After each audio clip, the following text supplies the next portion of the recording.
بعد فإن خير الحديث كتاب الله وخير الهدي هدي محمد صلى الله عليه وآله وصحبه وسلم وشر الأمور محدثاتها وكل محدثة بدعة وكل بدعة ضلالة وكل ضلالة في النار. يا أيها الذين آمنوا اتقوا الله حق تقاته ولا تموتن إلا وأنتم مسلمون. يا أيها الناس اتقوا ربكم الذي خلقكم من نفس واحدة وخلق منها زوجها وبث منهما رجالا كثيرا ونساء واتقوا الله الذي تساءلون به والأرحام إن الله كان عليكم رقيبا. يا أيها الذين آمنوا اتقوا الله وقولوا قولا سديدا يصلح لكم أعمالكم ويغفر لكم ذنوبكم ومن يطع الله ورسوله فقد فاز فوزا عظيما. رب اشرح لي صدري ويسر لي أمري واحلل عقدة من لساني يفقهوا قولي رب زدني علما. اللهم صل على محمد وعلى آل محمد كما صليت على إبراهيم وعلى آل إبراهيم إنك حميد مجيد. اللهم بارك على محمد وعلى آل محمد كما باركت على إبراهيم وعلى آل إبراهيم إنك حميد مجيد. أما بعد فأعوذ بالله من الشيطان الرجيم. بسم الله الرحمن الرحيم. والسابقون الأولون من المهاجرين والأنصار والذين اتبعوهم بإحسان رضي الله عنهم ورضوا عنه. تمام قسم کی تعریفات اللہ رب السماوات والارض، خالق کائنات مالک کائنات کے لیے، جو حاجت روا ہے، مشکل کشا ہے، بگڑی بنانے والا ہے، جو بیماروں کو شفا دینے والا، بے اولادوں کو اولاد دینے والا، لاکھوں کروڑوں انگن بے شمار درود و سلام والی مدحا شمس الضحا من اسرا حبیب خدا امام الہدا امام الانبیاء امام آدم جناب محمد رسول اللہ صلی اللہ علیہ وآلہ وصحبہ وسلم کی ذات مقدسہ پر. معزز سامعین کرام، غالباً آپ کی یہ 11ویں نشست ہے سیرت صحابہ کے حوالے سے، رضوان اللہ علیہ. 11ویں تو ثابت ہو گئی.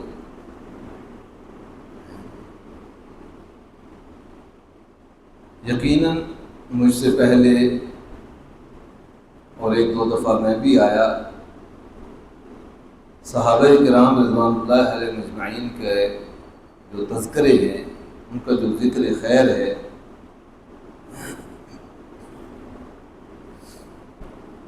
وہ ضروری کیوں ہے؟ یقیناً اس پہ بھی بات ہو چکی ہے.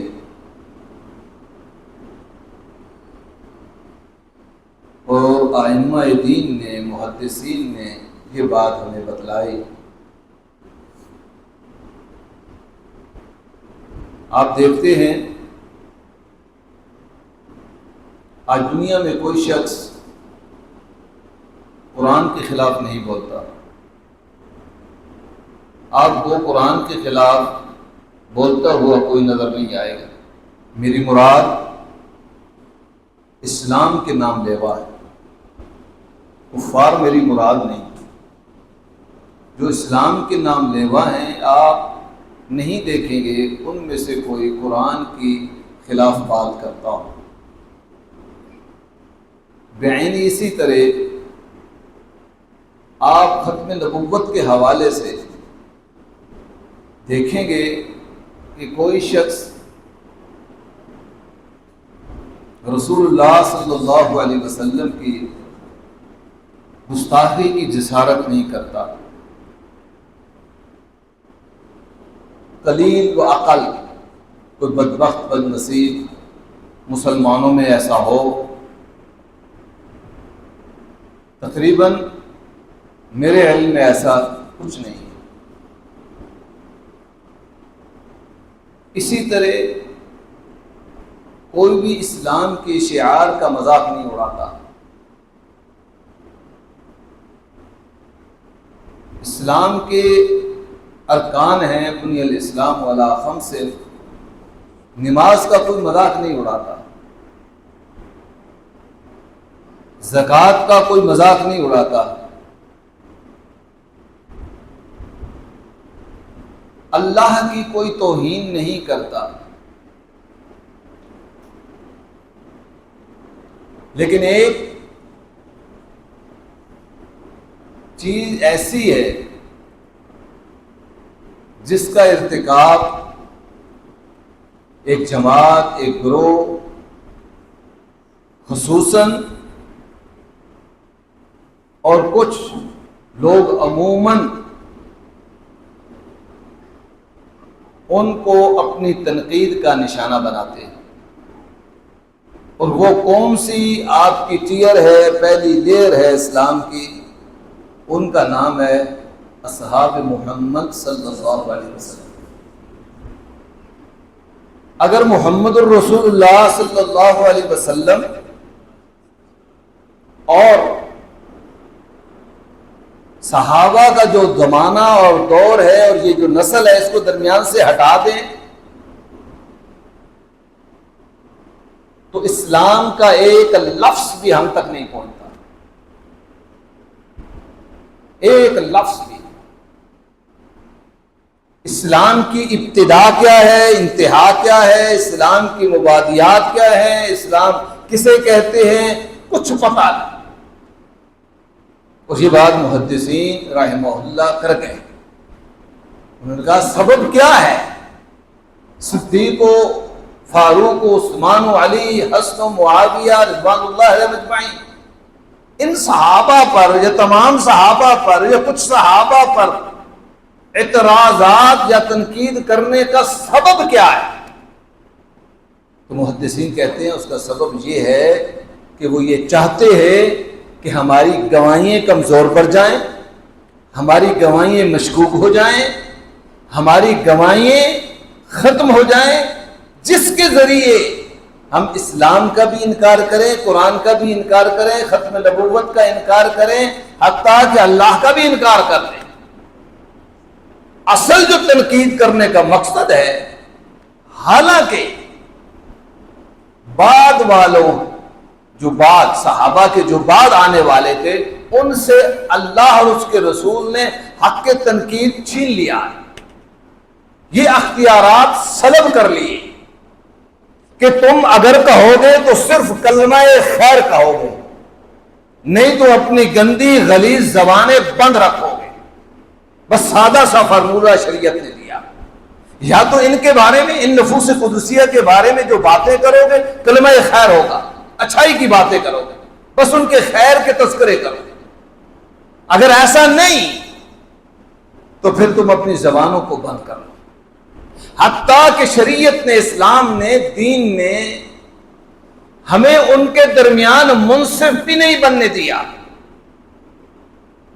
کہ تم ان کے درمیان منصف بنتے پھرو۔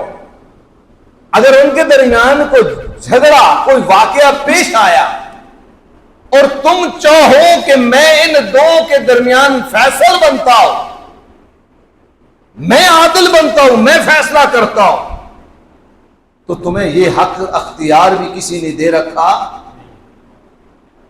اس عالم میں بھی تمہاری زبان صرف بند ہوگی اور بس، اس سے آگے تم کچھ کر نہیں سکتے، بول نہیں سکتے، کچھ کہہ نہیں سکتے، حتیٰ کہ تم کچھ سوچ نہیں سکتے۔ بس کلمہ خیر ہی ان کے لیے، دونوں کے لیے کلمہ خیر، ان دونوں کے لیے دعا، ان دونوں کے لیے مغفرت، ان دونوں کے لیے اللہ سے رحمت ہی مانگ سکتے، اور بات اور تمہارا کوئی کام نہیں۔ اب یہ بات تو میں نے کہہ دی، اب اس کو پروو کرنا ہے، ثابت کرنا ہے کہ کیا ہم جو کہہ رہے ہیں وہ سچ ہے۔ میں اپنے ایک جمعہ میں یہ بات کہہ چکا ہوں، دوبارہ دہراتا ہوں، وَذَكِّرْ فَإِنَّ الذِّكْرَ تَنفَعُ الْمُؤْمِنِينَ، کہ یہ جو تذکیر ہے، بات کو بار بار کرنا ہے، دہرانا ہے، یہ مومنوں کو فائدہ دیتا ہے۔ اور پھر قرآن بار بار اگر پڑھا جائے تو یقینی بات ہے کہ وہ ہمارے دلوں کا نور ہے، ہمارے دلوں کو وہ منور کرتا ہے، ہمارے دلوں کے آبیاری کرتا ہے، ان کو منور کرتا ہے، اس میں جو زنگ لگا ہے وہ اتارتا ہے۔ اللہ رب العزت نے قرآن کے اندر بڑے اچھوتے انداز کے ساتھ ان نفوس قدسیہ کا ذکر کیا۔ سورہ فتح کی جو آخری آیت ہے اس میں جو فرمایا وعد اللہ الذین آمنوا وعملوا الصالحات، ان میں جو لفظ منہم بولا ہے نا، اس منہم نے تمام صحابہ کو، وہ قبل الفتح تھے، بعد الفتح تھے، مکہ سے ہجرت والے تھے، انصار تھے، مہاجرین تھے، اور حدیبیہ سے پہلے مسلمان ہوئے، حدیبیہ کے بعد فتح مکہ سے پہلے فتح مکہ، سب کو گھیر لیا ہے، کسی ایک صحابی کو نہیں چھوڑا۔ علمی سی بات ہے، یہ وہی لوگ جانتے ہیں جو نحو و صرف کو جانتے ہیں، اس لیے عربی زبان کو جو لوگ سمجھتے ہیں انہیں سب سے بڑا ایج یہ ملتا ہے کہ ان کو بات سمجھانی انتہائی آسان ہو جاتی ہے۔ یہ دیکھو اللہ کا کلام ہے، یہ دیکھو اللہ کا قرآن ہے، اس کے معنی اور مفہوم کیا ہے، کبھی غور تو کرو، سوچو تو صحیح۔ اب اللہ رب العزت نے اس جماعت، اس گروہ کے حوالے سے چند باتیں قرآن میں کی اور اپنے پیغمبر کو مخاطب ہو کر کہا، کسی اور کو نہیں۔ اب یوں سمجھیے کہ اللہ نے اپنے پیغمبر کی جو ڈیوٹیاں لگائی تھی، ان ڈیوٹیوں میں سے کچھ ایسی ڈیوٹیاں بھی تھی، ایسی ذمہ داریاں بھی تھی، کچھ فرائض یہ بھی تھے، کیا فاعف عنہم، کبھی غلطی کر جائیں گے، کیوں؟ اچھا ان کی اللہ نے اپنے پیغمبر کی ڈیوٹی لگائی کیوں؟ یہ کون ہے؟ آیت بڑی لمبی ہے۔ الا تجد قوم یؤمنون باللہ والیوم الآخر یوادون من حاد اللہ ورسولہ، یہ پوری آیت ہے، آگے پڑھتے جائیں، ولو کان آباؤہم وابناؤہم واخوانہم وعشیرتہم، لمبی۔ آخر میں اللہ رب العزت نے کہا حزب اللہ، کیا کہا ہے؟ حزب اللہ۔ اب گالی جتنی دینی ہے کس کو دے دی جا رہی ہے؟ برا بھلا جتنا کہا جا رہا ہے کس کو کہا جا رہا ہے؟ جتنی تنقید ہے کس کے لیے، کس کو تنقید کا نشانہ بنایا جا؟ حزب اللہ۔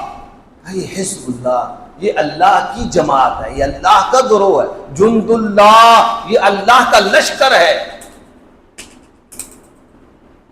وہ آگے فرمایا کہ اللہ کا جو لشکر ہے وہی غالب ہو کر رہے گا، وہی فلاح پا کر رہے گا۔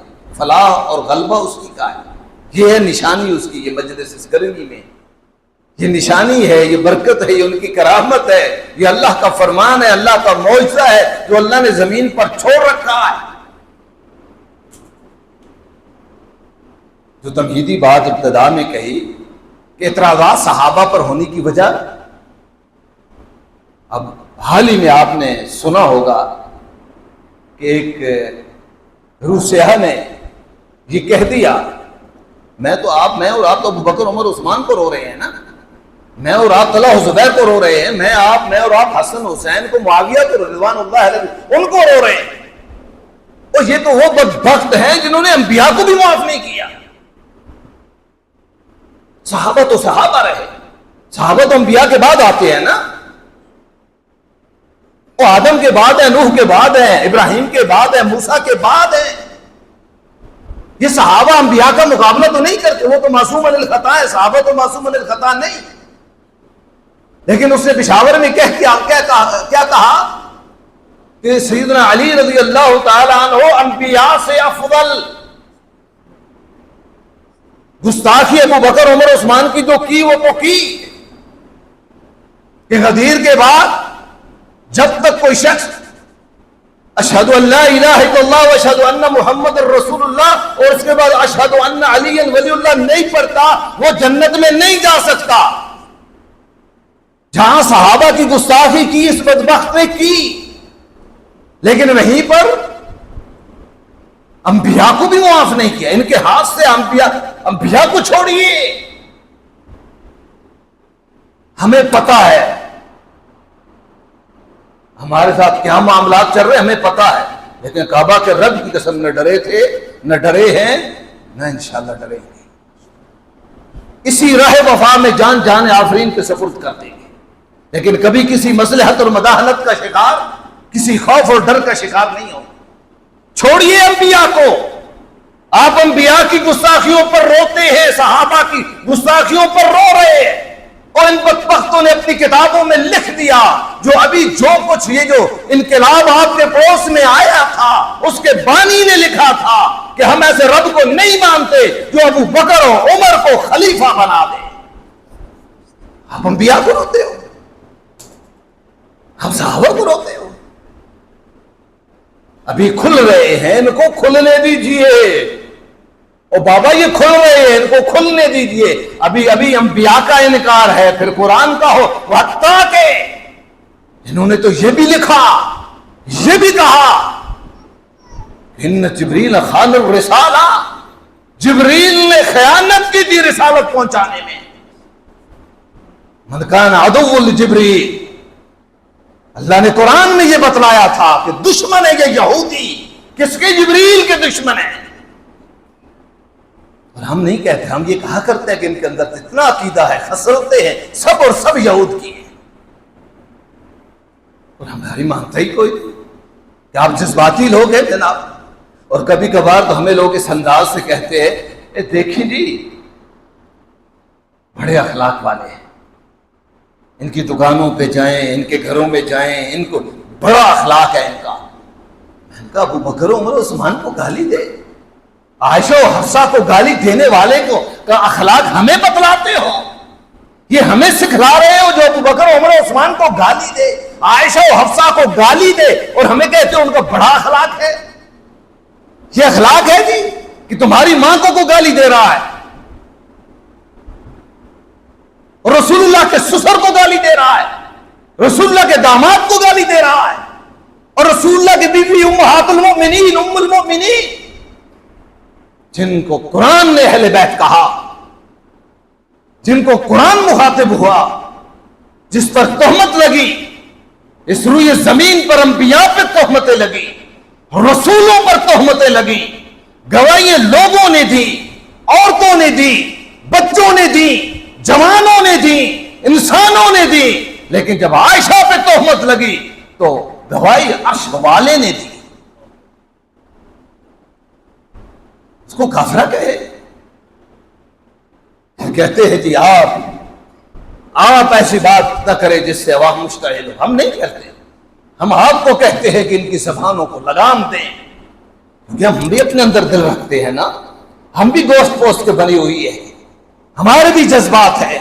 صرف اہل سنتی ہے وہ خیال رکھے کہ اشتعال نہ ہونے پائے۔ یہ وہ بدبخت ہے نہ جن سے جبریل جن کے زبان سے معاف ہے، نہ انبیاء معاف ہے، ان کے زبان سے نہ اللہ معاف ہے۔ سبب یہ ہے، لیکن یہ کھل رہے ہیں، اور میرے اہل سنت ان کو کھلنے دیجیے۔ اور لوگوں کو جو عوام ہے نا، سادہ لو عوام، ان بیچاروں کا تو کوئی قصور نہیں، انہی کی عوام کی بات کر رہا، ان کو کھلنے دیجیے۔ ابھی آئیں گے کہ یہ قرآن اپنی اصلی حالت میں، اور قرآن تو محرف ہو چکا، قرآن تو بدل چکا، قرآن میں تو تغیر و تبدل آ چکا۔ یہ سب اب آہستہ آہستہ آئے گا، یہ آ گئی نا بات مارکیٹ میں، وہ بھی آ جائے گی، پریشان ہونے کی ضرورت نہیں، بہت کچھ آئے گا، وقت کو گزرنے دیں، آہستہ آہستہ وقت گزرتا جائے گا، یہ اپنے عقائد آپ کے سامنے کھول کے رکھ دیں گے۔ سبب یہ ہے، صحابہ کو ٹارگٹ کرنے کا سبب کیا ہے کہ عقیدہ کس نے بیان کرنا ہے، اللہ کی توحید کس نے بتلانی ہے، رسول اللہ سے کس نے سیکھا ہے۔ سیدنا عمر رضی اللہ تعالیٰ عنہ، صحابہ کی سیرت کے حوالے سے بات کو سمجھیے، ایک ایک صحابی کی اہمیت کو، اس کے مقام کو سمجھیے۔ سیدنا عمر حج کے موقع پر ہے، طلحہ بن عبید اللہ جو عشرہ مبشرہ میں سے ہے، رسول اللہ نے فرمایا تھا کہ ابو بکر فی الجنہ، عمر فی الجنہ، عثمان علی فی الجنہ، طلحہ فی الجنہ، عشرہ مبشرہ میں سے جن کو رسول اللہ نے کہا تھا یہ زندہ شہید ہے، جن کے بارے میں ابو بکر کہا کرتے تھے اوہ طلحہ کا عہد ہے، دنیا کا کوئی شخص نظر نہیں آیا جو شہید ہو گئے رسول اللہ پر ہو گئے. پھر اگر رسول اللہ کے پاس تو آخری دم تک حتیٰ کہ 77 زخم کھا کر گرا کسی دوسرے صحابی کے پہنچنے سے پہلے تو وہ طلحہ بن عبید اللہ تھا اور کوئی نہیں تھا. تنہا میں تنہا تو آپ کو طلحہ نظر آئے گا. بڑے بڑے جلیل القدر صحابہ محمد الرسول اللہ سے دور ہو چکے تھے. کوئی کہیں لڑ رہا تھا تو کہیں لڑ رہا تھا, لیکن رسول اللہ کے اطراف میں جو رسول اللہ کا نبوت کا دفاع کر رہا تھا وہ طلحہ بن عبید اللہ تھا. اور جب ابو بکر عبیدہ بن جراح پہنچے تو تب انہی کے سامنے زمین پر گرے تو رسول اللہ نے کہا مجھے چھوڑو, طلحہ کو دیکھو. یہ وہ طلحہ بن عبید اللہ احرام باندھا ہوا ہے. سیدنا عمر دیکھتے ہیں تو کیا دیکھا؟ احرام رنگا ہوا ہے. ایسے محسوس ہوتا ہے جیسے زعفران اور روز کے سے احرام رنگا گیا ہے. تو آپ نے کہا طلحہ یہ رنگا ہوا احرام, اور حالت احرام میں رنگا جا سکتا ہے احرام؟ نہیں رنگا جا سکتا. یہ کیا؟ فرمایا امیر المومنین میں نے کب رنگا ہے اسے؟ میں نے نہیں رنگا. اور یہ تو مٹی سے رنگا ہوا ہے, یہ تو مٹی کا رنگ ہے. اللہ اکبر. عمر فرماتے ہیں عجیب بات سیدنا عمر نے کی. فرمایا انکم ایھا الراحت بکم یقتدی بکم الناس. اور صحابہ محمد کے گروہ تم وہ ہو جن کی لوگ اقتدا کرتے ہیں. آپ نے تو مٹی سے رنگا ہوا ہے, یہ زعفران وغیرہ سے نہیں رنگا ہوا. لیکن اگر کسی نے آپ کو دیکھ لیا وہ کہتا پھرے گا کہ میں نے طلحہ کو دیکھا تھا, میں نے طلحہ کو دیکھا تھا. وہ احرام حالت احرام میں رنگا ہوا پہنا کرتے تھے. یعنی صحابی کیا ہے؟ امام ہے. امام صحابی کیا ہے؟ امام ہے. لوگ دیکھ کے اس کی اقتدا کرتے ہیں. یہ صحابہ ہے. سبب یہ ہے کہ جب صحابہ مشکوک ہو جائیں گے اسلام کی گواہیاں مشکوک ہو جائیں گی, اور جب اسلام کی گواہیاں مشکوک ہو جائیں گی اسلام, قرآن, دین, توحید, نماز سب کچھ مشکوک ہو جائے گا. پھر وہی بے راہ روی جو ان کے ہاں ہے اسی کا ساری دنیا شکار ہو جائے گی. اللہ رب العزت نے اپنے پیغمبر جناب محمد رسول اللہ صلی اللہ علیہ وسلم کو فرمایا فاعف عنہم, ان سے خطا ہو جائے, ان سے غلطی ہو جائے, کیا کرنا ہے؟ آپ نے انہیں معاف کرنا ہے. رسول اللہ کی ذمہ داری کیا تھی؟ آپ کے فرائض منصبی میں سے کیا تھا کہ جب آپ کے صحابہ میں سے کسی سے خطا ہو جائے, کسی سے غلطی ہو جائے تو کیا کرنا ہے؟ یہ ڈیوٹی کس کی تھی؟ یہ ذمہ داری کس کی؟ جناب محمد الرسول اللہ صلی اللہ علیہ وسلم کی ذمہ داری. اللہ فرماتا ہے فاعف عنہم, آپ نے ان کو معاف کرنا ہے. ہم نے تو نہیں کرنا نا, ہم نے تو نہیں کرنا, ہم تو معاف نہیں کریں گے. ہم تو ان کی غلطیوں کو بیان کریں گے, ہم ان کی غلطیوں کو پکڑے رکھیں گے, ہم ان کی غلطیوں کو اچھالیں گے, ہم پھر ان غلطیوں کو بیان کر کے ان سے نتائج نکالیں گے. پھر ان نتائج میں سے کسی ایک گروہ پر تبرہ اور تنقید کریں گے, ان کی تنقید کریں گے. اور اللہ اپنے پیغمبر کو یہ حکم دے رہا ہے فاعف عنہم. کیا کرنا ہے؟ اللہ جی بس اتنا ہی کرنا ہے, معاف کر دیا. فرمایا نہیں, ایک اور ذمہ داری بھی ہے آپ کی. اللہ وہ کیا ذمہ داری؟ واستغفر لہم, خطا تو ہو گئی نا, غلطی تو ان سے ہو گئی, یہ تو مجھ سے معافی مانگے ہی مانگیں گے, یہ تو مجھ سے معافی مانگتے ہی مانگتے ہیں جب خطا ہو جاتی. لیکن نہیں, ان کی تسلی, ان کے دل کا اطمینان, ان کے دل کا سکون تو تب ہے جب غلطی یہ کریں, خطا یہ کرے, اور معافی کون مانگے؟ ان کے لیے معافی کون مانگے؟ محمد الرسول اللہ صلی اللہ علیہ وسلم. خطائیں یہ کریں گے, غلطیاں یہ کریں گے, قصور ان سے ہوں گے, خطائیں ان سے ہوں گی, اور معافی استغفار کون کرے گا؟ محمد الرسول اللہ صلی اللہ علیہ وسلم. اس جماعت, اس گروہ کی اہمیت کو سمجھیں. یہ دو ڈیوٹیاں. اللہ جی بات ہو گئی, ختم ہو گئی, معاف بھی کر دیا, استغفار بھی جب تک زندہ ہوں ان کے لیے استغفار کرتا رہوں گا. نہیں, یہ کوئی عام آدمی نہیں ہے, یہ کوئی عام گروہ نہیں ہے. میں آپ کو بھی سمجھا رہا ہوں اور امت کو بھی سمجھا رہا ہوں, آپ کی امت کو بھی. وَشَاوِرْهُمْ فِي الْأَمْرِ, یہ آپ کے اتنے بڑے دشمن ہیں, یہ آپ کے اتنے بڑے جان کے دشمن ہیں, اتنے بڑے مخالف اور عدو ہیں, اتنا زیادہ یہ آپ سے بغض رکھتے ہیں کہ آپ ان سے مشورہ کیا کریں. سمجھ نہیں آئی بات؟ نہیں سمجھ آئی؟ مشورہ دشمنوں سے کرتے ہیں نا. آپ کے ہاں جب آپ کو کوئی مسئلہ پیش آتا ہے تو دشمن کے پاس جاتے ہیں, جناب مجھے یہ مسئلہ پیش آ گیا. کوئی کام ہو تو مشورہ دشمن سے جا کے کرتے ہیں نا, دشمنوں سے. اور مخالفوں سے کیا جاتا ہے نا, رقیبوں سے. اور جان کے جو خون کے پیاسے ہو ان سے مشورے ہوتے ہیں یا مخلصوں سے ہوتے ہیں. فرمایا وَشَاوِرْهُمْ فِي الْأَمْرِ, یہ مخلصین کا وہ گروہ اور وہ جماعت ہے. جب بھی کوئی مسئلہ پیش آئے, جب بھی کوئی معاملہ ہو تو کیا کرنا ہے؟ وَشَاوِرْهُمْ فِي الْأَمْرِ, اپنے معاملے میں مشورہ کن سے کرنا ہے؟ اپنے صحابہ سے مشورہ کرنا ہے. کمال ہے. یہ تین ڈیوٹیاں کس کی تھیں؟ اور یہ تین ڈیوٹیاں کس کی تھیں؟ فَاعْفُ عَنْهُمْ وَاسْتَغْفِرْ لَهُمْ وَشَاوِرْهُمْ فِي الْأَمْرِ. یہ تین ڈیوٹیاں کس کی؟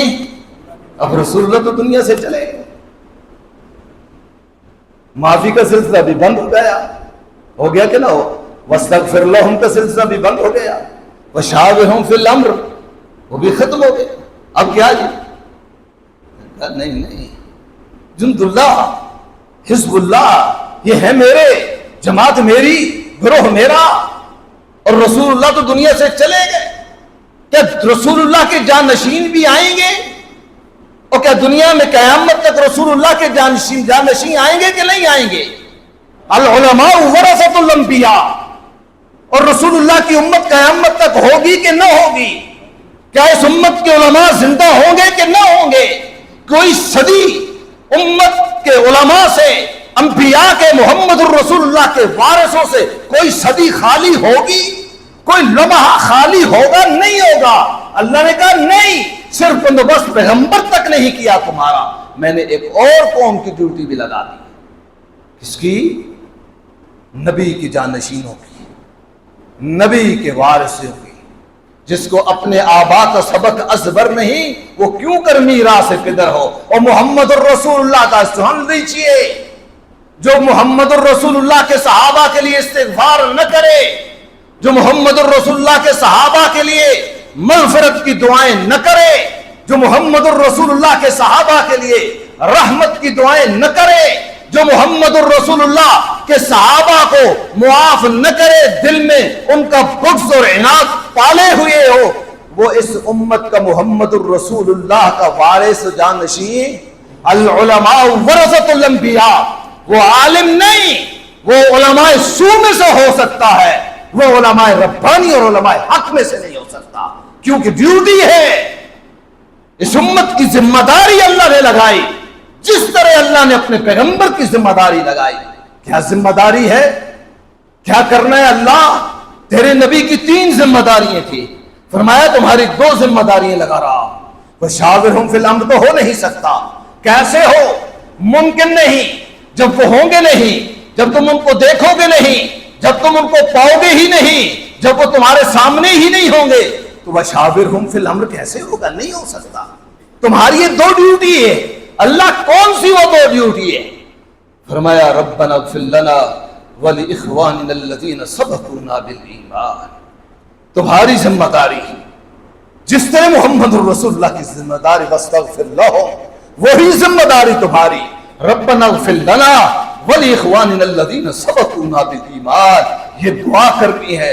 اللہ ہمیں معاف کر دے ہمارے پروردگار، ہمارے مشکل کشا، ہمارے داتا، ہماری بگڑی بنانے والے، ہمیں بھوک میں کھلانے والے، بے اولادی میں اولاد دینے والے، خشک زمین کو، مردہ زمین کو زندہ کرنے والے رب ہمارے پروردگار، ربنا اغفر لنا، ہمیں معاف کر دے ربنا ولاخواننا الذین سبقونا بالایمان، اور اس گروہ جس گروہ کا تم نے تذکرہ کیا ہے اللہ ان کو بھی معاف فرما دے۔ یہ دعا کس نے کرنی ہے؟ ہمارے ذمہ ڈیوٹی کیا تھی؟ اور ہمارے ذمہ ڈیوٹی کیا تھی؟ ان کی مغفرت کے لیے دعائیں کریں، ان کے لیے رحمت کی اللہ سے دعائیں کریں، اللہ ہمیں بھی معاف کر دے، اللہ اصحاب محمد کو بھی معاف کر دے، اللہ اصحاب محمد کے شاگردوں کو بھی معاف کر دے، اللہ ان کے شاگردوں کو بھی معاف کر دے، اللہ اور سب سے زیادہ ہماری دعا کے حقدار کون ہیں؟ اصحاب محمد صلی اللہ علیہ وسلم۔ ایک یہ ڈیوٹی لگائی اور ایک اور دعا بھی سکھلائی۔ یہاں پر کیا کیا؟ ایک اور دعا سکھلائی۔ دعا کیا تھی؟ دعا تو ہوگی مغفرت کی، لیکن کئی لوگ کہتے ہیں ہم رضی اللہ کہہ کے بھی نہیں مانتے، بغض رکھتے ہیں۔ اس سے بڑا روئے زمین میں کوئی منافق نہیں ہو سکتا جو رضی اللہ بھی کہے اور تنقید بھی کرے، رضی اللہ بھی کہے تنقید بھی کرے، رضی اللہ بھی کہے اور بغض و عناد بھی رکھے۔ اس سے بڑا منافق اس روئے زمین پر پیدا نہیں ہوا۔ میں اللہ سے راضی ہوں، یہ کمال نہیں۔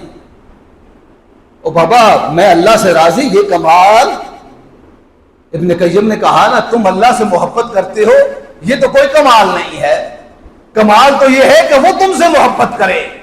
میں اللہ سے راضی، یہ کمال نہیں، کمال یہ ہے کہ وہ مجھ سے راضی ہو جائے۔ اور اس روئے زمین پر بس صرف ایک گروہ ہے جو اس سے راضی تھا اور وہ اس سے راضی تھا، صرف ایک، باقی سب محتاج ہیں، باقی کسی کو نہیں پتا۔ والسابقون الاولون من المہاجرین والانصار، جہاں جب یہ بات کہی والذین اتبعوہم بإحسان رضی اللہ عنہم ورضوا عنہ، ہمارے ساتھ بھی راضی ہو جائے گا، راضی ہمارے ساتھ بھی ہوگا، لیکن مشروط ہے کہ اگر ہم ان سے راضی ہوئے تو ایک شرط یہ ہے، دوسری شرط یہ ہم سے ناراض بھی ہو جائے گا، راضی بھی ہو جائے گا۔ دو صورتیں پائی جاتی ہیں کہ کبھی ہم سے راضی ہوگا، کبھی ہم غلطی کریں گے ناراض ہو جائے گا۔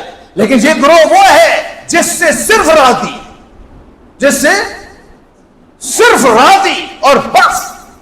کیوں؟ رسول اللہ نے فرمایا لا تمس النار مسلمہ من رآنی او رآ من رآنی، جاؤ جس مسلمان نے میں محمد کے چہرے کو دیکھا صلی اللہ علیہ وسلم، اللہ نے اس پہ جہنم کی آگ حرام کر دیا۔ ان سے میں راضی ہوں، اور یاد رکھیے گا ہم سے جو اصل راضی ہونا ہے نا، اللہ نے جنت میں جا کے ہونا ہے۔ اللہ جنت میں ہمیں اکٹھا کرے گا انشاءاللہ، اور اللہ ہمیں کیا کہے گا؟ میں تم سے راضی ہوں، میں تم سے پھر کبھی ناراض ہو، دنیا میں راضی بھی ہو سکتا ہوں تو ناراض بھی، لیکن وہاں جنت میں اب راضی ہو گیا، اب کبھی ناراض ہو۔ اصحاب محمد وہ ہیں جن کے بارے میں اللہ نے کہا جنت تو بعد کی بات ہے، میں دنیا میں ہی تم سے راضی ہو گیا ہوں اور کبھی ناراض نہیں۔ اعملوا ما شئتم قد غفرت لکم۔ اور یہاں تک نہیں کہا، یہاں تک نہیں کہا کوئی اٹھ کے مجھے یہ کہہ دے کہ یہ تو بدر والوں کے لیے کہا۔ آج حدیبیہ کی آیت کو پڑھیے، لقد رضی اللہ عن المؤمنین اذ یبایعونک تحت الشجرہ، اور میں اہل حدیبیہ سے بھی راضی ہو گیا۔ یہ جو 1400 1500 1600 صحابہ تھے نا، فرمایا میں ان سے بھی راضی ہو گیا۔ فعلم ما فی قلوبہم، راضی کے بعد کہا، اور عارف نے عالمہ کہا۔ ہائے ہائے، کون جانے، کون سمجھے اس کو؟ لقد رضی اللہ، میں راضی ہوا، اللہ تو راضی ہوا، یہ پتہ نہیں بعد میں پھر کیا کیا کریں گے۔ لقد رضی اللہ، اللہ تو کہتا ہے میں تحقیق تحقیق تحقیق تحقیق پختگی ہو گیا، راضی ہو گیا۔ لقد رضی اللہ، لقد رضی اللہ، اللہ تو تاکیدوں کے ساتھ یہ بار بار کہتا، لقد تحقیق رضی اللہ، ماضی کا صیغہ لگایا، اتنی تاکید کی، میں اتنا راضی، میں اتنا راضی جو تمہارے وہم و گمان میں بھی نہیں آ سکتا۔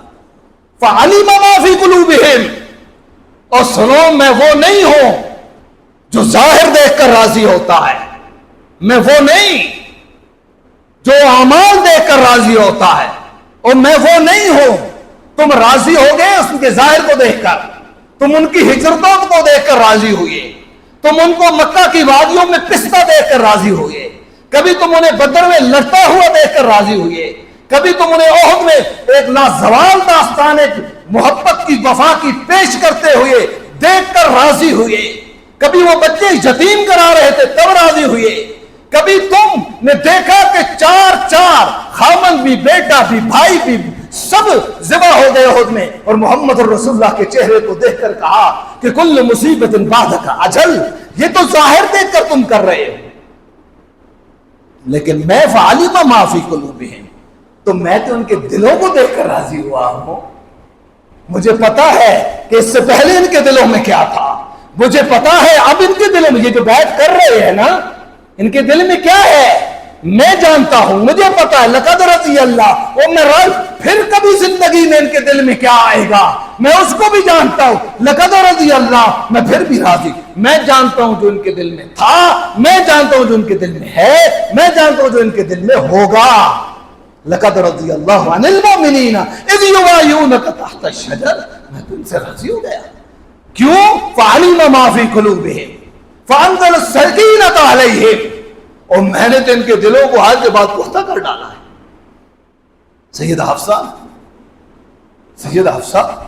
رسول اللہ کا فرمان فرماتی ہے، امام کائنات فرما رہے والذی نفسی بشدی، والذی نفسی بشدی، اور لوگوں مجھے اس ذات کی قسم ہے جس کے ہاتھ میں، قبضہ قدرت میں نہیں، قبضہ قدرت میں نہیں، یہ صفات کے منکر ترجمہ کرتے ہیں، اہل الحدیث اہل توحید ترجمہ کرتے ہیں والذی نفسی بشدی، یہ یدی کا لفظ ہاتھ ہی کرتے ہیں، اس کے جس کے ہاتھ میں میں محمد کی جان ہے صلی اللہ علیہ وسلم۔ یہ جو حدیبیہ والے ہیں انہیں کبھی جہنم کی لگام نہیں پہنائی جائے گی۔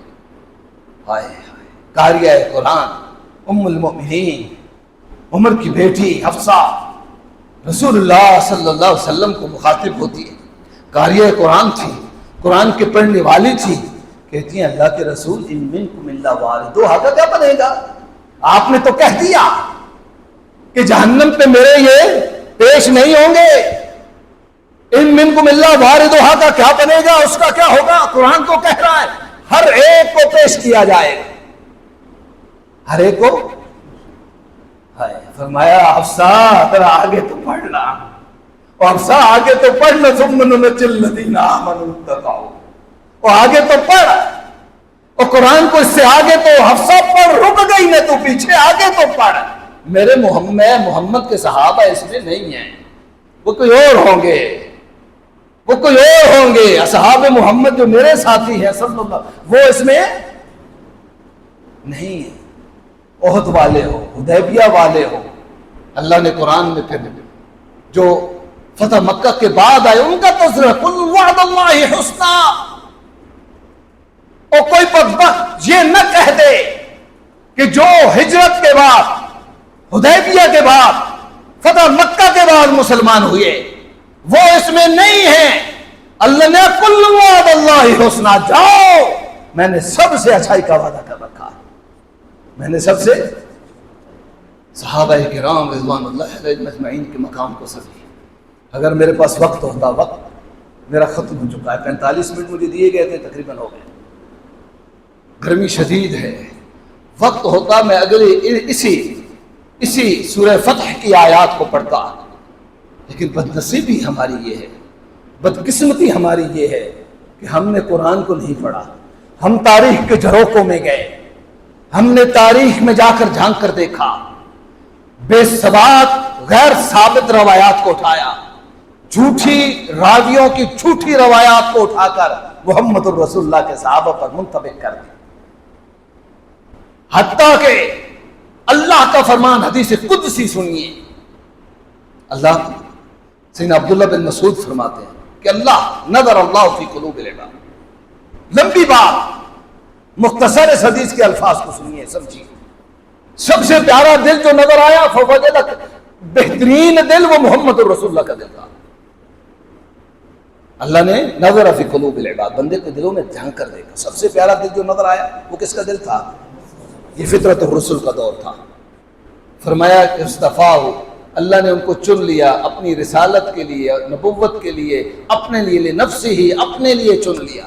ثم نظر فی قلوب العباد، پھر اللہ نے لوگوں کے دلوں میں جھانک کر دیکھا جو سب سے عمدہ، سب سے خوبصورت، سب سے اعلیٰ، سب سے افضل جو دل نظر آئے وہ محمد الرسول اللہ کے صحابہ کے دل تھے، جن کو اللہ نے محمد الرسول اللہ کی صحبت، رفاقت اور سنت و یاری کے لیے چن لیا.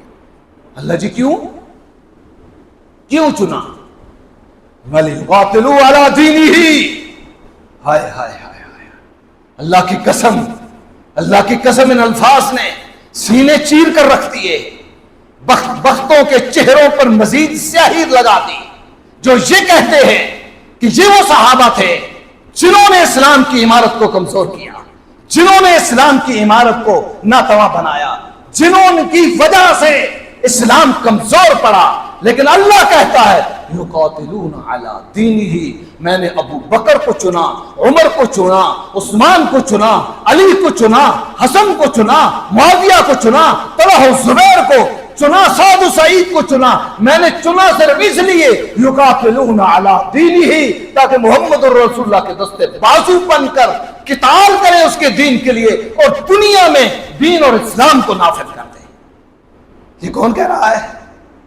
اور میں کیا کہہ رہا ہوں یا لکھ رہا ہوں کہ ان کی وجہ سے اسلام کی عمارت کمزور پڑ گئی، اور اسلام چند سالوں کے بعد، 15-20 سالوں کے بعد کمزور ہونا شروع ہو گیا. اور اللہ کہتا ہے ہائے، اللہ کیا کہہ رہا ہے، رسول اللہ کیا کہہ رہے ہیں. اور جتنی انہیں اپنے پیغمبر سے محبت تھی، آج ہم محبت کے دعوے کرتے ہیں. یاد رکھیے، کوئی محبت کرے اور صحابہ سے کہے میں محبت میں بڑھ گیا ہوں، وہ کائنات کا جھوٹا ترین شخص ہے، وہ سچا نہیں ہو سکتا. وہ محبت انہوں نے کر کے دکھائی. سیدنا خریم ہیں، سیدنا خریم، آج دیکھتے ہیں نا، حدیث آ رہی ہے، ابھی پڑھتے ہیں، دیکھتے ہیں ہماری محبت کیسی ہے. عنوان یہی ہے نا، صحابہ، سیرت صحابہ اور آج کا مسلمان. سیدنا خریم ہیں رضی اللہ تعالیٰ. رسول اللہ صلی اللہ علیہ وسلم نے فرمایا، صحابہ کی محفل لگی ہے، فرمایا خریم اللہ کو بہت پیارا ہے، اللہ کو خریم سے بڑا پیار ہے. اگر اس میں 2 خصلتیں نہ ہو، کتنی؟ 2. کیوں؟ کون سی؟ ایک تو اس نے بال پٹے بڑے بڑے کر کے اس نے رکھے ہوئے، پٹوں سے مراد یعنی عورتوں کی طرح بال اس نے بڑے لمبے رکھے ہوئے. ایک تو زلفیں ہوتی ہے نا، کانوں تک، لو تک، یہاں تک، 3 قسم کے بال آپ رکھ سکتے ہیں، سنت ہے رسول اللہ صلی اللہ علیہ وسلم سے ساتھ. ایک ہے عورتوں کی طرح بال رکھنا، اور آپ دیکھتے ہوں گے کئی لوگ اب وہ ان کو بناتے ہیں کیا، پاندری نما، بڑے بڑے بال رکھے. ایک اگر یہ اس میں خصلت نہ ہوتی، اور دوسری اس کی شلوار ٹخنوں سے، تہمت اعزار ٹخنوں سے نیچے نہ جاتا ہوتا. ہائے، 2 باتیں کی. اب وہاں سے ایک صحابی اٹھا، خریم کے پاس پہنچا. خریم، یہ رسول اللہ صلی اللہ علیہ وسلم نے تیرے بارے میں کہا ہے. لمحہ نہیں گزرا، لمحہ نہیں گزرا. کینچی لی، بالوں کو کاٹ کے ادھر پھینکا، تہمت کو کاٹ کے ادھر پھینکا. جو بات میرے اللہ کو میرے نبی نے بتایا ہے پسند نہیں، وہ خریم کرے. آج کے بعد خریم یہ 2 خصلتیں اس میں پیدا نہیں ہوں گی. یہ تھا وہ مسلمان جن کی اللہ نے ذکر کی ہے نا، فَإِنْ آمَنُوا بِمِثْلِ مَا آمَنْتُمْ بِهِ فَقَدِ اهْتَدَوْا. برا ہے نا، برا. اللہ اکبر. حدیث بیان کرتے ہیں کہ رسول اللہ صلی اللہ علیہ وسلم نے اپنے امت کے مردوں پر سونا حرام کیا. جس طرح ریشم کی حدیث ہے، ریشم مردوں پہ حرام ہے، اسی طرح سونا اور خود انگوٹھی پہنی ہوئی ہے. میں تو بلکہ یوں کہتا ہوں کہ جب وہ روایات بیان کرتے تو ایسے بیان کرتے تھے کہ رسول اللہ صلی اللہ علیہ وسلم نے فرمایا کہ سونا مردوں پہ حرام ہے، اور خود سونے کی انگوٹھی. ہائے ہائے، یہ محبت کیسی محبت ہے؟ یہ کوئی محبت ہوتی ہے؟ خود حدیث بھی بیان کریں، اس کو حرام بھی قرار دیں کہ رسول اللہ نے فرمایا، اور خود انگوٹھی بھی پہنے. پھر ساتھ کہا کرتے تھے، فرمایا کرتے تھے، سنو، ایک غزوہ ہوا، مال غنیمت آیا، مال غنیمت تقسیم ہو گیا، مال غنیمت تقسیم ہو گیا، بس ایک انگوٹھی بچ گئی سونے کی. رسول اللہ صلی اللہ علیہ وسلم نے پوچھا، برا کدھر ہے؟ برا مجھے بلایا گیا، میں آیا، میرے انگلی میں رسول اللہ صلی اللہ علیہ وسلم نے یہ سونے کی انگوٹھی پہنائی اور سونے کی انگوٹھی پہناتے ہوئے کہا قسم اللہ و رسولہ، برا تجھے یہ انگوٹھی اللہ اور اس کا رسول پہنا رہا ہے، سنو حرام ہے، حرام ہے، بس سوائے اس انگوٹھی کہ میں نے اس لیے پہن رکھی ہے کہ میرے محمد صلی اللہ علیہ وسلم نے یہ کہا تھا، نہیں تو میں اسے پہننے کا بھی روادار ہوں۔ صحابی رسول نے پہن رکھی تھی، نبی صاحب کی محفل میں آپ نے دیکھا، آپ کا چہرہ مبارک سرخ ہو گیا، اس کی انگلی سے اس انگوٹھی کو اتارا، پھینکا، چلے گئے، لوگوں نے کہا اٹھا لو، گھر عورتوں کو دے دینا، بیچ دو۔ فرمایا جس انگوٹھی کو محمد اور رسول اللہ نے پھینکا ہے، میں اس انگوٹھی کو ہاتھ لگانے بھی گوارا نہیں سمجھتا۔ یہ محمد اور رسول اللہ صلی اللہ علیہ وسلم کے صحابہ، خیبر کا موقع ہے، گھریلو گدے اس وقت تک حلال تھے، ہنڈیا چڑھی ہوئی ہے، دیشکوں میں ابل رہے ہیں کہ منادی کرنے والے نے منادی کی کہ اللہ اور اس کے رسول نے گھریلو گدا حرام کر دیا ہے، لمحے کے لیے بھی کسی نے نہیں سوچا، لمحے کے لیے بھی کہ کوئی بات نہیں، خیر ہے، اس کے بعد نہیں کھائیں گے نا، کوئی بات نہیں، ہم کہتے ہیں نا داڑھی کر چھوڑ لیں گے، شلوار ٹکنے سے اوپر کل کر لیں گے، کوئی بات نہیں۔ اس لیے اللہ نے یہ تعریفیں ان کی نہیں کی، اور ہمیں ان کے لیے مغفرتوں کے لیے اللہ نے اس لیے پابند نہیں کیا، وہ یہ اسباب تھے، اسی وقت ان کو اڑیل دیا اور کسی نے توجہ بھی نہیں کی، جو پکایا تھا کہ یہ سب ضائع ہو گیا۔ ظاہری بات ہے بھوک میں شراب کے بارے میں حکم ہے آپ کے سامنے، جس کے ہاتھ میں پیالہ تھا وہ ادھر سے زمین پر گر گیا، کٹورے ٹوٹ گئے، مدینہ کی گلیوں میں شراب بہ گیا، کسی نے یہ نہیں کہا کہ یہ ایک لقمہ، ایک جو سپ ہے جو میرے منہ میں ہے، اس ایک گھونٹ کو میں نگل لوں، اسی وقت اس کو باہر پھینک دیا، کہا کہ رسول اللہ صلی اللہ علیہ وسلم نے منع کر دیا۔ اللہ ایسے تعریفیں نہیں کرتا، اور تعریف کروانی پڑتی ہے، تعریف کے لیے بننا پڑتا ہے، پھر اللہ نے تم کو چنا تھا اس لیے۔ اور محبت کعبہ کے رب کی قسم، آج کوئی کہے نا میں یہ عبادت کر کے رسول اللہ کی محبت کر رہا ہوں، جھوٹا ہے، محبت میں صحابہ سے بڑھ کے محبت کرنے والا کوئی نہیں، اور صحابہ نے بدعات کو ایجاد کر کے رسول اللہ کی محبت نہیں کی۔ رسول اللہ صلی اللہ علیہ وسلم، دو قبیلے ہیں، دونوں قبیلے بنو اسماعیل ہیں، وہ آپس میں تیر اندازی کر رہے، تیر اندازی کا مقابلہ ہے، رسول اللہ صلی اللہ علیہ وسلم، امام بخاری نے صحیح میں اس واقعے کو نقل کیا، لے کر آ گئے، ایک سائڈ پہ کھڑے ہو گئے، اور ایک قبیلے کی طرف سے تیر اندازی، ایک گروہ کی طرف سے تیر اندازی شروع۔ تھوڑی دیر بعد امام کائنات کیا دیکھتے ہیں، دوسرے گروہ نے اپنے ہاتھ روک لیے، فرمایا تم نے اپنے ہاتھ کیوں روک لیے، کیا سبب کیا ہے؟ کہا اللہ کے رسول یہ کس طرح ممکن ہے کہ آپ بنی فلاں کی طرف ہوں، دوسرے قبیلے کی طرف، اور ہم آپ کے مد مقابل تیر چلائے؟ یہ ہم سے نہیں ہو سکتا، یہ ہم سے، اس لیے اللہ نے کہا لا تجد قوم یؤمنون باللہ والیوم الآخر یوادون من حاد اللہ ورسولہ، اور ایسی قوم تو روئے زمین میں پیدا ہی نہیں ہوئی، ان جیسا تو اس چشم فلک نے دیکھا ہی نہیں، آسمان بھی آج تک بڑھتا ہے، حیرت میں ہے یہ کون ہے جنہوں نے انگ انگ اپنا کتوا دیا، محمد رسول اللہ کی ختم نبوت کا دفاع خبیت کر گئے، ہے کوئی ان جیسا تو پیش تو کرو۔ ایوب انصاری ہے، رسول اللہ صلی اللہ علیہ وسلم اوپری منزل پہ، بلائی منزل پر ہے، وہ نچلی منزل پر ہے، لوگ آتے ہیں، پریشانی ہے، آپ نے کہا آپ اوپر والی منزل پہ آ جائیں، نچلی منزل پہ آ جائے، میں اوپر والی منزل پہ چلا جاؤں، رات کو اوپر سوئے، خیال گزرا کہیں جہاں ہم سو رہے ہیں بعین ہی اس کے نیچے محمد الرسول اللہ نہ سو رہے ہو، ساری رات وہاں سامنے کنارے پر جاگتے خود اور اہلیہ نے گزار دی کہ کہیں ہم محمد الرسول اللہ کے اوپر نہ آ جائیں، اور صبح ہاتھ جوڑے اللہ کے رسول آپ اوپر آ جائیں، ہم سے یہ نہ ہوتا کہ آپ نیچے ہو اور ہم اوپر سے ہو، یہ ہم سے نہیں ہو سکتا۔ ان جیسی محبت، کعبہ کے رب کی قسم، ان کی محبتوں اور وفاؤں کی اگر داستانیں بیان کرنی شروع کرے، راتیں گزر جائیں، دن گزر جائیں، ختم نہیں ہوتی۔ اللہ نے کہا ربنا اغفر لنا ولاخواننا الذین سبقونا بالایمان۔ آج کا مسلمان اگر محبت کرنا چاہتا ہے تو محمد الرسول اللہ کے صحابہ کو دیکھے، ان کی اقتداء کرے، جیسی محبت انہوں نے کی۔ میں نے اپنے جمعہ میں ایک بات کہی تھی، آج ادھر بھی دوہرا دیتا ہوں کہ ہم محبت کس طرح کرتے ہیں۔ ہمیں صحابہ سے محبت ہے، اہل بیت سے محبت ہے، ہمیں ابو بکر عمر عثمان سے محبت ہے، ہمیں علی حسنین و کریمین سے محبت، بٹ کیسی محبت ہے، کیوں کرتے ہیں محبت؟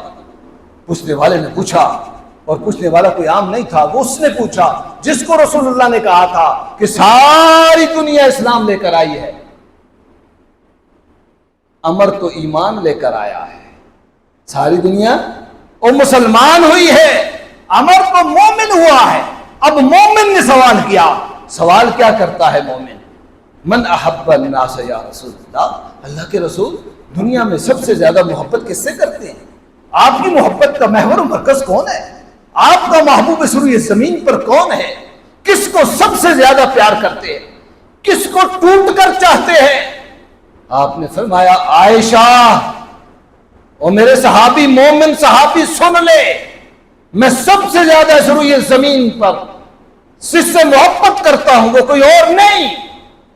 فاطمہ بیٹی زندہ تھی، نواسی ام کلثوم زندہ تھی، نواسی امامہ زندہ تھی، اس کے باوجود فرماتے ہیں عائشہ، فرمایا نہیں نہیں نہیں اللہ کے رسول نہیں نہیں، میں نے عورتوں کے بارے نہیں پوچھا۔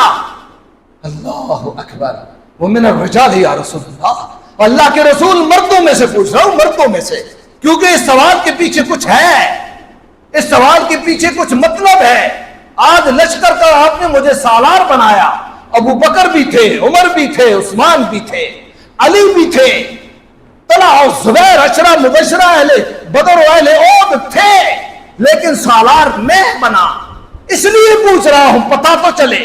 یقیناً آپ مجھ سے سب سے زیادہ محبت کرتے ہیں۔ فرمایا میرے ساتھی امر مومن سن لے، میں عائشہ سے سب سے زیادہ محبت کرتا ہوں، اور مردوں میں سب سے زیادہ ابوہا، اس کے بابا ابو بکر سے کرتا ہوں۔ عباس تھے، علی تھے، عثمان تھے، عمر تھے، طلحہ و زبیر تھے، اپنے چچا حمزہ جو دنیا سے رخصت ہو چکے تھے وہ بھی مومن تھے، اہل بدر و اہل احد تھے، لیکن کہا محبت کا جو میرا محور و مرکز ہے وہ کون ہے؟ ہم ابو بکر سے محبت کیوں کرتے ہیں، اور ہم عمر سے محبت کیوں کرتے ہیں، ہم عثمان سے محبت کیوں کرتے ہیں، ہم علی سے محبت کیوں کرتے ہیں، ہم حسنین کریمین سے محبت کیوں کرتے ہیں، ہم معاویہ اصحاب محمد سے محبت کیوں کرتے ہیں؟ اس لیے کہ ان سے محبت کرنے کا حکم ہمیں شریعت نے دے رکھا ہے۔ ہماری محبت جذباتی نہیں، ہماری محبت خانوادوں کی نہیں، ہماری محبت بیٹوں کی نہیں۔ اگر بیٹا ہونا، داماد ہونا، سسر ہونا کوئی اہمیت ہوتی، کوئی حیثیت ہوتی تو اللہ کبھی نہ کہتا لیس من نہلک، لیس من نہلک، لیس من نہلک۔ کیوں اللہ؟ انہ عمل غیر صالح، کیونکہ اس کے اعمال درست۔ خانوادے اللہ کہتا ہے ان اکرمکم عند اللہ اتقاکم، یہ بنو ہاشم ہو، یہ ہاشمی ہو، یہ قریشی ہو، یہ اموی ہو، یہ کسی قبیلے سے تعلق رکھے، میں اللہ کو کوئی فرق پڑنے والا، ان اکرمکم عند اللہ اتقاکم، میرے نزدیک تو عزت والا وہ ہے، احترام والا وہ ہے، مکرم و محترم وہ ہے جو سب سے زیادہ مجھ سے ڈرنے والا ہے۔ یہ ہے مقام۔ ربنا اغفر لنا ولاخواننا الذین سبقونا بالایمان، یہ ایک دعا تھی، اور ایک دعا اس کے ساتھ متصل ایک اور سکھلا دی، تاکہ یہ جو میں بیان کر رہا ہوں نا یہ اس دعا کے صدقے ہے۔ آپ جو سن رہے ہیں نا اس دعا کے بدلے میں ہے، اس کے صدقے میں ہے، یہ جو اگر جڑی ہوئی دعا ہے۔ اگر یہ دعا نہ ہوتی اور کبھی زندگی میں ہم نے یہ دعا نہ پڑھی ہوتی، مجھے یہ بیان کی صلاحیت نہ ملتی، آپ کو سننے کی سکت نہ ہوتی۔ کیا ہے؟ ربنا اغفر لنا ولاخواننا الذین سبقونا بالایمان، آگے کیا ہے؟ ہیں جی؟ ولا تجعل في قلوبنا غلا للذین آمنوا ربنا اللہ اکبر اللہ اکبر اللہ اکبر. دعا مانگتے جاؤ, دعا مانگتے رہنا, اس دعا سے پیچھے نہ ہٹ جانا کہ ولا تجعل فی قلوبنا, اللہ ہمارے دلوں میں اصحاب محمد میں سے کسی کا بھی غل, ان کا جو کجی ہے ہمارے دل میں, بغض اور عناد نہ آ جائے. جب تک زندہ رہے, سانس کی آخری ڈوری ٹوٹنے تک, اللہ اصحاب محمد میں سے کسی کا بغض بھی ہمارے دل میں آنے, ہمارے دل کو کجرو نہ بنا دینا, ہمارے دل کو زیغ زدہ, زنگ زدہ, زنگ آلود نہ بنا دینا. ولا تجعل فی قلوبنا غلا للذین آمنوا ربنا. اللہ سے دعا ہے کہ اللہ ہمیں صحیح معنوں میں اصحاب محمد کی سیرت کو سننے اور سمجھنے کی توفیق عطا فرمائے اور اس پر عمل کرنے کی توفیق عطا فرمائے. جس طرح انہوں نے عمل کیا اور اللہ کے ہاں وہ برگزیدہ بن گئے, اسی طرح اللہ نے کہا والسابقون الاولون من المہاجرین والانصار والذین اتبعوہم بإحسان. قیامت تک جو بھی ان کا پیروکار آئے گا, جو بھی ان کا پیرو قیامت تک آئے گا, جو بھی ان کے نقش قدم پر چلتا رہے گا, جو بھی ان سے محبت کرتا رہے گا, میں اللہ ان سے بھی راضی جیسے ان سے راضی ہو گیا. وآخر دعوانا الحمدللہ رب العالمین.